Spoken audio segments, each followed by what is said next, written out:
Yes, ni Jumaa ya tarehe 23/2026. Zali TV tupo hapa kwa ajili ya kuzungumza na wewe yale yote yaliyojiri kwenye michezo. Na ikiwa ni mara yako ya kwanza unaungana nasi, basi nakusihi tu kusubscribe sasa ili wa kwanza kabisa kupata habari mbalimbali za michezo kutokea kwenye channel yako pendwa kabisa hii ya michezo. Na kama tunavyojua leo Young Africans itakuwa dimbani katika mchezo wa ligi ya mabingwa barani Afrika ambao unawakutanisha na Al Ahly ya huko nchini Misri. Muda utakuwa ni saa 12 za jioni kwa saa za huko nchini Misri, lakini kwa hapa saa za Afrika Mashariki ya Tanzania ni saa 1 za usiku. Mchezo utachezwa katika uwanja wa Burj El Arabati Alexandria. Mchezo huo ambao unakutanisha Young Africans na Al Ahly katika ligi ya mabingwa barani Afrika. Lakini pia mchambuzi Hans Raphael Mwambeki yupo huko nchini Misri na tunaungana naye kupitia Clown Sport akiwa live kabisa akielezea maandalizi Young Africans, lakini wachezaji ambao watakaocheza siku hiyo yote ameeleza hayo kupitia Clown Sport na hapa tutamsikia. Lakini endelea kukusihi tu, kama ni mara yako ya kwanza unaungana nasi, basi subscribe ili uwe wa kwanza kabisa kupata beti mbalimbali za michezo. Hansi huyu hapa tunaungana naye atuelezee kile ambacho kinaendelea huko nchini Misri. Mazoezi ya mwisho yamefanyika jana saa 12. Walitangulia National Al Ahly kufanya mazoezi. Kwa Afrika Mashariki ilikuwa ni saa 10. Ilikuwa ni saa 11 kwa huku ilikuwa ni saa 10. And Yanga wakafuata wakaenda kufanya mazoezi saa 12. Walitumia kama lisali moja hivi na nusu, na baada hapo kikosi kikarejea hotelini sasa tayari kwa ajili ya mchezo wa leo. Na wachezaji walionekana kuwa na hali nzuri sana, walionekana kuwa charming, hawaonekani kuwa na hofu. Zamani nilikuwa nasikia wachezaji wakienda kukutana na mechi ngumu zaidi, unaweza kukuta mchezaji anaamka na homa, lakini sio homa kama homa, ni homa ya uoga, anaogopa.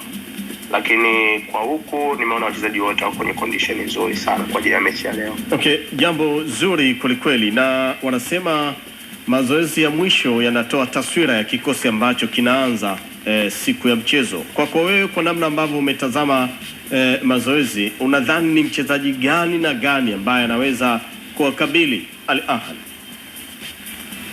Nadhani ukiachana na taarifa ambayo Alikamu alitoa kwamba baadhi ya wachezaji wamebaki Tanzania, akina Edmund, akina Azizi Ndambwile, akina Faridi Musa, wachezaji wa kigeni Celestine Kuwa, lakini pia Momo Dumbia, nadhani wachezaji wengine wote ambao walisafiri na timu wote wako kwenye condition nzuri, na jana niliwaona wakiwa na train.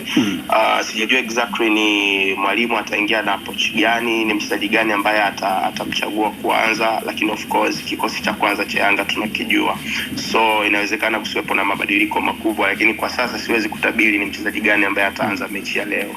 Okay, Hansi, umewatazama Al Ahly, unafikiri Yanga wanapaswa kuwa makini zaidi kwenye eneo gani ambalo ni bora zaidi kwa Ahly ili wasipate athari? Nadhani National Al Ahly ni wakiwa kwenye ubora wao ni timu hatari zaidi maeneo ya pembeni, kwa sababu wana hao wachezaji ambao wana kasi, wana hao wachezaji ambao wana uwezo wa kufunga magoli. Ukimzungumzia Trezeguet, mmoja kati ya wachezaji ambao wana experience, amecheza Europe, Aston Villa, nao wamerejea kwenye kikosi cha National Al Ahly akiwa anatokea pembeni, lakini tunamjua Zizo, nyota zamani wa Zamalek, pia yuko pale. I don't know kama kwa sababu kuna muda Zizo na Sherif wamekuwa natumika kama washambuliaji wawili wa mwisho, Ben Chalek amekuwa anatumika kama winga na Trezeguet. I don't know mwalimu ataingia vipi, lakini kuna possibility ya leo kuanza na mfumo wa 4-3-3. Kwa kama wanaanza hivyo, Zizo na Trezeguet wanaweza kuwa wanatokea pembeni. Ni maeneo ambayo Yanga wanataka kuwa makini sana, kwa sababu wachezaji wakiwa kwenye ubora wao wana uwezo wa kuifungua defense yoyote kwa muda wowote na kucreate nafasi kwa namba 9 wao na magoli kupatikana. So leo kwa wachezaji wa Yanga ambao wataanza maeneo ya pembeni, I don't know atakuwa ni Kibwana Shomali, Israel Mwenda au Yao. Upande wa kushoto sijajua atakuwa ni Zimbwe au Shedrack Boka. Muda mwingi sana wanatakiwa ku track movement zao mawinga wawili wa National Al Ahly. Wana uwezo wa kufungua muda wowote. Lakini eneo la katikati nadhani kabla mapumziko, hatujaenda kwenye AFCON. Marwan Atia alikuwa kwenye ubora mzuri sana na alitengeneza combination nzuri sana na Aliou Dieng. So ni watu wawili ambao Yanga watatakiwa kuangalia zaidi, wanatakiwa kuwa mark, na kama atakuwepo Maxim pia Nzengeli kwenye midfield na Duke Abuya, lazima muda mwingi watembee na watu wawili kuhakikisha kwamba wanaziba zile engo za watu wawili kupiga pasi hatari kwenda maeneo ya mbele. Kwa nadhani ni maeneo mawili ambayo Yanga watatakiwa kuwa makini zaidi. Udhaifu wa Ahly uko wapi?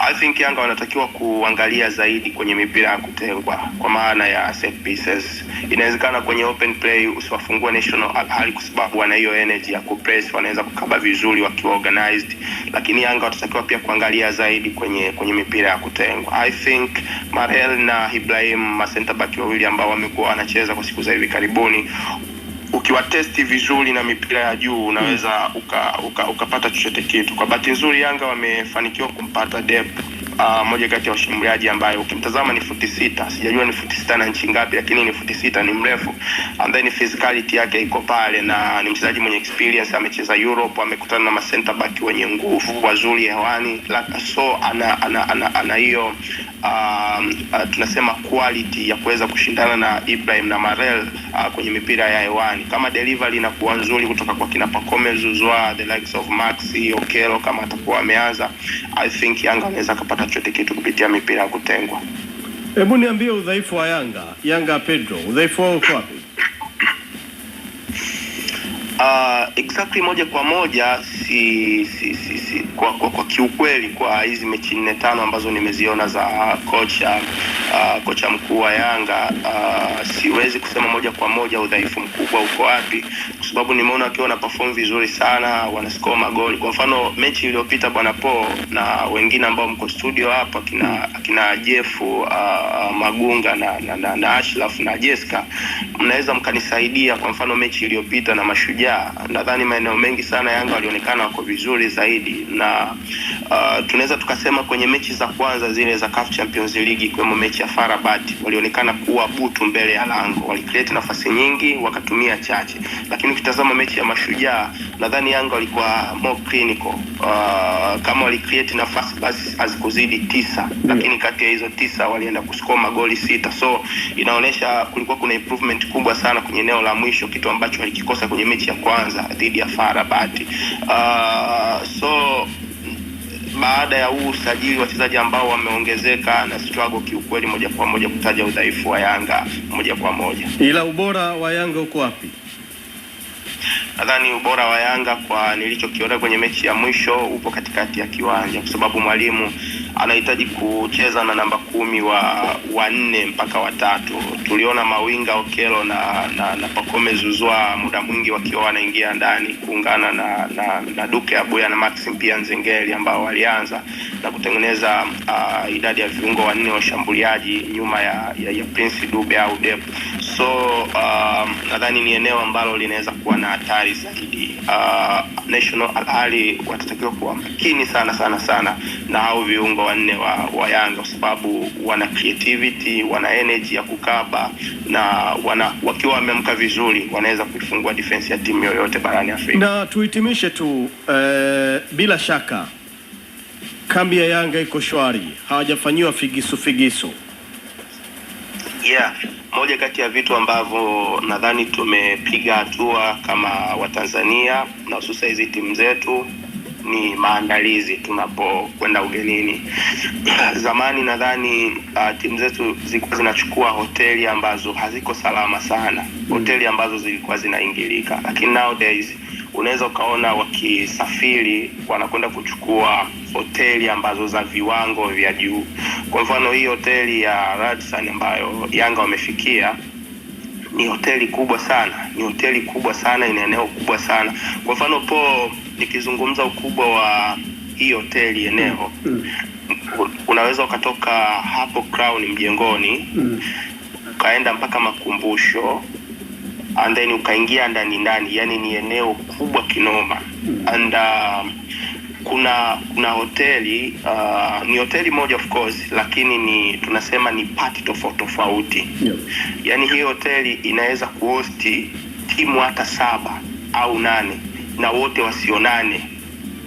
Yani unaweza ukamchukua Simba, ukamchukua Mashujaa, ukamchukua Yanga, ukamchukua Stand United na wote ukaweka kwenye hii hoteli moja na wasionane na wasijue kama kuna timu tofauti.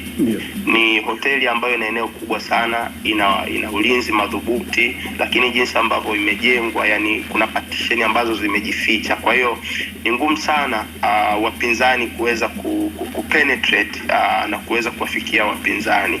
Na kulikuwa kuna huo utaratibu kwamba ukienda Warabuni mashabiki wanaweza wakaja karibu na hoteli ambao umefikia, wakapiga kelele, wakakufanya usilale vizuri. Lakini hapa hata wakija nje ya hoteli wakipiga kelele haziwezi kupenya na kufika sehemu ambapo wachezaji wapo na benchi la ufundi. Kwa hiyo lazima tusifie maandalizi ambayo yanafanywa na vilabu vyetu. Wamepiga hatua, wanachukua hoteli ambazo ni classic, bei kubwa, lakini pia usalama ni mkubwa zaidi.